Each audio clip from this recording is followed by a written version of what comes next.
Thank you very much for the questions. News 24, will people sit down and write essays?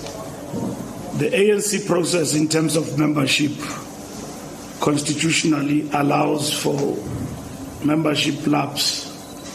There is a period in terms of the constitution.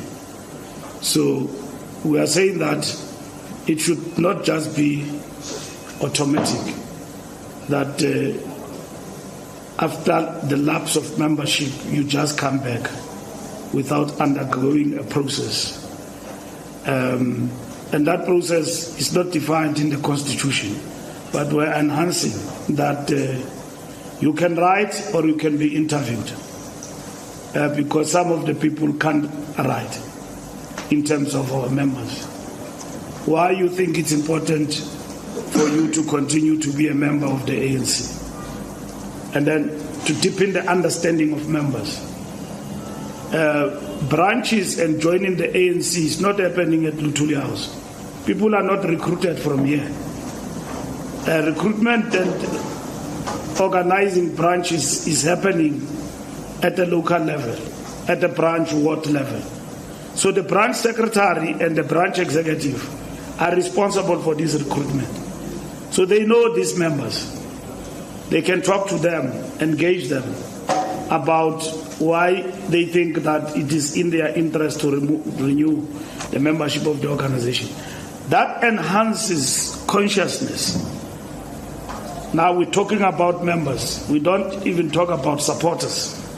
We're talking about a person who have deliberately taken a decision that I don't just want to support, I want to join, to be a member of the ANC. So being a member of the ANC means you follow the brand, you are party to it. At the end of the expiry of your membership, you want to renew your membership. So you explain yourself. It's not a punishment in any way, but it enhances consciousness and a sense of belonging and pride into the brand of the ANC. So it's not really essays or whatever that it is, that before you join, when you are recruited, you must write. No, it's when after your membership have lapsed and all of that. So if you are a society, which we are not, we are an organization, but we operate alongside, there are certain rules that govern how members get to pride themselves with the brand that they follow. And at the same time, each organization and societies have got their own rules. So as part and parcel of the renewal, because we're a political force with clear mission and objectives, it is important that we must continue to revive the consciousness of the members of the ANC. Yes, people, when they are affected in terms of the Integrity Commission, they recuse themselves, including the President. So when we were discussing the Integrity Commission, he recused himself, so he was not there. So I'm just giving you an example. So if you are affected and you are a member of the NEC, you recuse yourself, but other people are not members of the NEC. So the NEC discuss their issues in their absence. In terms of the letter for motivation, I think I've covered the point which Mawande also is raising, which I'm coming to his questions. We have covered that particular question in terms of it's not necessarily something like it is a prerequisite before you join again, but it is important in reapplying for your membership. Consciousness must be enriched in a particular way. So that's what important. Criteria of the panel. We will appoint the panel among the best of the ANC, who are experienced, who are veterans of the organization. The panel, it's a decision of the National Conference that we must establish a panel. All what we have done this past weekend was to agree that that panel is part of the resolutions of the conference, that it must now be established. It's not a new structure. It's a structure of appeal on matters of integrity. The same as on matters of discipline. If the disciplinary committee has found you guilty, you can apply for appeal in the NTCA. So integrity at the conference, the issue was that there is no recourse. How do we engage with the decisions of the Integrity Commission? Long before they come to the NEC, because the NEC is the final arbiter where you can appeal, and the National Conference, not even the NEC is the final arbiter. Let me self-correct. It is the National Conference where you can appeal your membership if you are expelled and so on. You can go up to the National Conference to appeal. So in this instance, the appeal panel is for the matters of the Integrity Commission. So that is what it is there for. It is not a watchdog, therefore. It's not a watchdog. It's not looking over the Integrity Commission. A watchdog is something else, actually. A watchdog, in meaning, it is something that oversees the other structure in terms of reviewing its decisions and so on. So the ANC, what it does, it enhances its own checks and balances in order to give members a fair chance to a hearing and so on. But also Integrity Commission is to educate people, because other people go to the Integrity Commission and then they conflate ethics with acts of criminality. You know, a simple conduct can be an unethical conduct that bring the ANC in disrepute. So that's what the Integrity Commission is judging. You know, it's not like DC that you have committed acts of criminality and all of that, of course, which have got an impact on the integrity of the ANC, and then you go through the DC and decisions are taken and all of that. Here in this instance is that it is alleged you have done this thing. You explain yourself, but are you aware that the actions that you have taken have affected the ethical standing of the ANC in society? And therefore we think for you to correct, you have to undergo the following things. There's a lot of things we still need to improve in terms of the Integrity Commission, because these are uncharted waters. The set of things that are defined as acts of ethical conduct, misconduct, and what are those? So we have to improve going forward in terms of the work of the Integrity Commission. The strategic setback, it means that you have not lost power, but you don't have unfettered majority. That's what it means. So it's a strategic setback in a sense that you still have got a hold over power, even though not 100%. Meaning, it's a recognition that you've got a largest party, which is a difference from a majority, overwhelming majority, unfettered majority. That's what it means. So it means you cannot forsake that little that you've got in the context of many. If the ANC did not have the largest majority, do you think all these parties will work with the ANC? In the words of another leader, they will surgically remove the ANC from power. And the reason why we are not talking to anyone with a cap in the hand is because we are the largest party. And at the same time, the reason why we are not going to the backbenches is because we'll become the biggest opposition.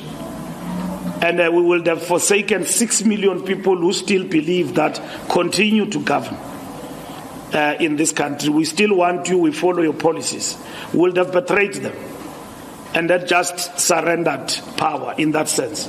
So safeguarding power meant that you've got to take particular steps with the recognition that this is not entirely a loss, but it is a setback, although it's strategic, a setback in a sense. So, Samkele, investigations on leaks. Are we not clamping down on we are not. We are defending the integrity of the ANC.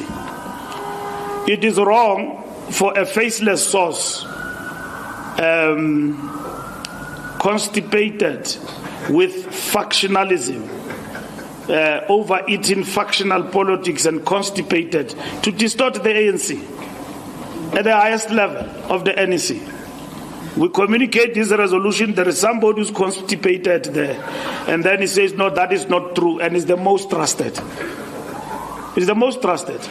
And they give you see, when we give people documents in the meeting, those documents are subjected to discussion. They are not resolutions. What is a resolution is what I'm reading here as a statement of the NEC. What I presented to the NEC in the diagnostic report cannot be quoted as a resolve. It's an analysis which has been subjected to a process of discussion. So the faceless source will go to a document, lift things that have been processed and not decisions of the ANC and give them to the journalist. They don't give you this resolution, the faceless sources. They don't say, no, we resolved that so-and-so must be expelled. No, they say, no, there was a long debate. He was not expelled. It was 50-50. That's what they tell you. So when I come and brief the nation and the branches that, no, so-and-so is expelled, there is a headline ahead before I come to explain the decisions that says, no, there was actually no decision. The NEC was split in between. And I mean, I come here, I look like Ito, Kinje, and all of that. So the ANC's integrity in terms of is undermined by faceless sources who've got no shame of themselves and their standing in the organization. We can't blame the media for that. The media can't be blamed for working with faceless sources. That's how you operate. But members of the ANC must self-respect. What tools are we going to use to engage? That's our secret also. That one is our secret. But we're going to engage. And we have explained to you publicly that we'll use forensic means to determine who in our ranks have decided to work with the media. And others even go further to brief the opposition. That's it. It's better the media, but opposition is another thing about the ANC and all of that. Now, I was in the National Executive Committee. There were leaks from Saturday, Sunday, about the outcome of the NEC. Ramaphosa cleared, and the Integrity Commission, terms of reference, whatever, enriched. Before that meeting, I said to you, we'll deal with integrity, commission reports. And two, I said to you that we will finalize terms of reference. So, which were not finalized. Now they are finalized. I'm meeting with the Integrity Commission sometime this week when I come back from Cape Town to give them a report of the NEC in detail. What have we resolved? Which cases have we dealt with? And all of that. And so that's what we will be dealing with. So it's not undermining freedom of the press. What we're doing has got nothing to do with the press. It has got something to do with people undermining the communication strategy of the ANC and the standing of the ANC in society by way of miscommunication, distorting decisions of the ANC. If I'm a journalist and Mbalula is your source as the Secretary-General, why wouldn't you write? I mean, the SG is leaking. We are what? Is leaking to Khotatso. when we challenge you are going to say, I stand by my source. Yeah. And the law protects you. That is freedom of the press. There's nothing we can do about you. You are protected because you will tell only your editor. Now, we will never know who's the source. So we can't sit with people masquerading as leaders and then which are expected to have impeccable credentials, to respect their organization, and yet they release information. Bayavuza, bakupa imfihlo zombuto, kanjalo nje. So we can't allow that. And of course, you are right. They think that in their mind we will not find them because there's Poppy Act and all of that. We will teach them that every party, even if it's a security company, anywhere else, when it is attacked, it has got the right to use any measure in the law to defend itself. There's nobody who will come here to Lutuli House and tell me, if you leak the decisions of our meetings and I found you, through the law means that I must not defend the ANC. The National Conference is going to ask a question.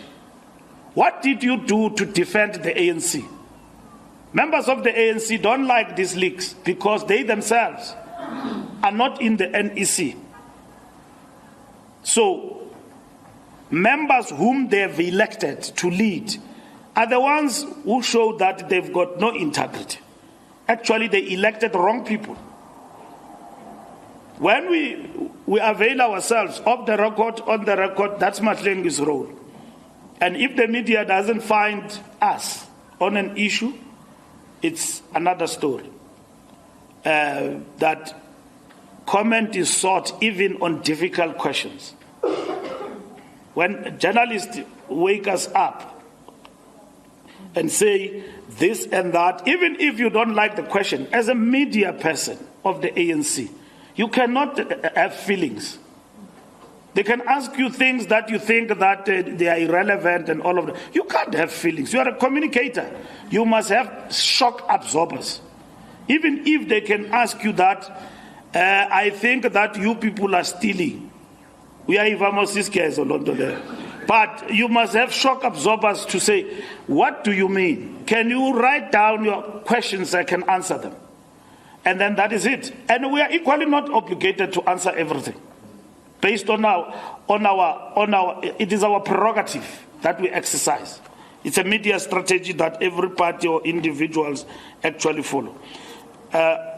Mashatile's remarks, we have discussed that with the DP. Those, you interviewed him before the NEC decision. Now, decision of the NEC is here. And DP was actually clearer in terms of his answer. You asked him about this question, about this question, DP. And he answered a proper question. He answered properly. He said that when they want me, I will raise my hand. And then that was it. In terms of the ANC rules now, directive, we don't want that. No leader should be answering such questions. Every ANC member must be preoccupied with service delivery, cost of living of the people and all of that. This item will come. It's not like it is fast, people are not discussing leadership, they are not doing anything. It cannot be our agenda now in 2027. It cannot be. We still have got an election to win in 2026. We've got a program of action to implement of rebuilding the ANC. If we now preoccupy the ground and everywhere else and our membership with conference and leadership, that is personal aggrandizement which have got nothing to do with what we have characterized as a setback in this moment we are in. Where are we? We have lost the biggest majority, yet the biggest priority of the ANC is who becomes a leader. No, we can't allow that. We have drawn the line. That line is going everywhere. You speak Yeah, we attend to you. Wherever it happens, Youth League, Women's League, Veterans League, nobody is allowed. We will communicate this also to our allies and so on. But nobody is allowed, members of the ANC, to deal with this matter. We have dealt with that issue with the DP. We discussed and he explained and I understood perfectly. We understood each other and I don't think there was something wrong with what Paul said in terms of that answer. But it could be used to fuel the succession debate in the ANC, which we don't want. Not that it will not be there. Not that people in the ANC are not discussing this matter. They are. The critical question is that we must open a discussion at the right time, and we said that discussion will be guided by a political perspective. Now, we are embarking on renewal, we are embarking on rebuilding of structures. That's what this National Executive Committee have directed, and this is what we must implement. There's not going to be another meeting to conceptualize a program of renewal and rebuilding. It is there. It is concluded. The next meeting of the NEC is to get a report from the SG. How far are we with the rebuilding?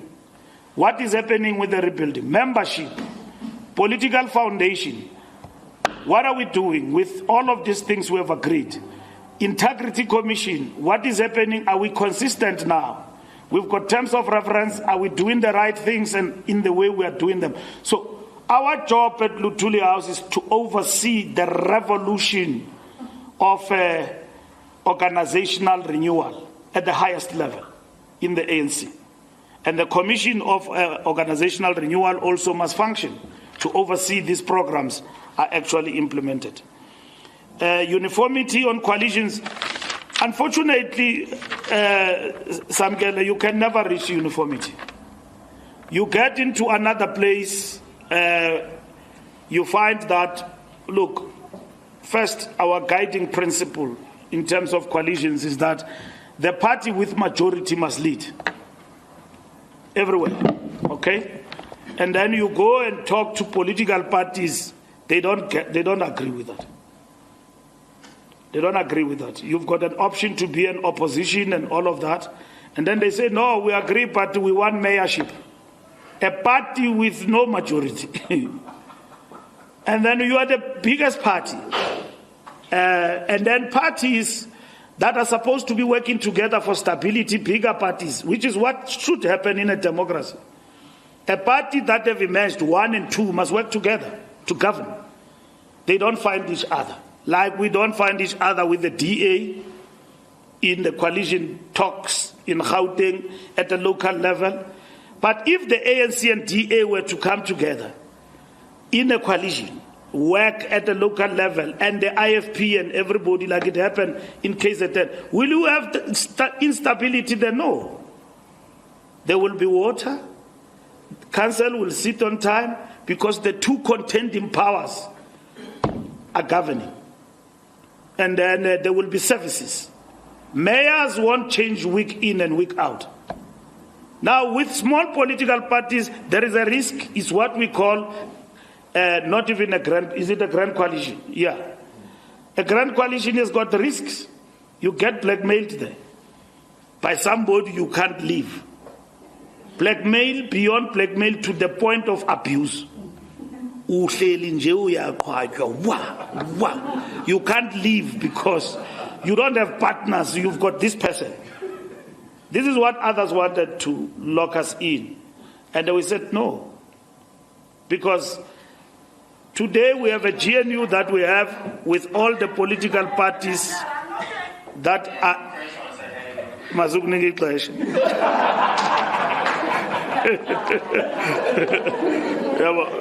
You see, Agbona, you have come with all the nefarious intentions to disrupt this press conference.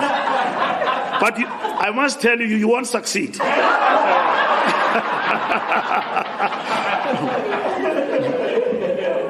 So, yeah, exactly. So, Kotato, the last point is Kotato. the leaks matter, I've addressed it.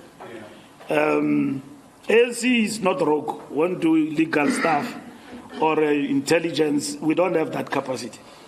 But we can do things like even legal firms do, legally. Employ forensic people to help us defend ourselves against rogueness and distortion of our views. And that is it. And I can see your look, you are thinking about your phone, and that you are an independent journalist, so you can't be tapped. No, we can't. In terms of the Poppy Act and all of that, we don't even have such powers. We don't do that. We investigate how these things actually happen, and there are many mechanisms to do that. Did we discuss KZN and Gauteng? We did not. We are going to discuss them in the last NEC of the year. We are supposed to go back to Gauteng and KZN to finalize our discussions with them about what we have gathered on the ground and what we believe must be the way forward. The reason why we did not include that discussion in the agenda is because we did not want to conflate issues. This NEC was methodological, clinical, straight to the point, integrity and rebuilding the ANC. So we're going to implement all of what has been agreed by the special NEC. We came from a 6-day meeting where we analyzed what happened in the election. And then we summarized, we said, this is a strategic setback. And then we said that GNU is not an end in itself. It's a tactical maneuver. It can actually collapse, or it can withstand its time for 5 years. So the possibility that the GNU can collapse, or other political parties in the GNU, let me not say GNU collapse, that other political parties can leave the GNU, it's high. Not GNU, that other political parties can choose to leave, they can. If you found this video informative, please like, subscribe, and hit the notification bell for more content like this. And as always, let us know your thoughts in the comments below. Until next time, stay informed and stay engaged.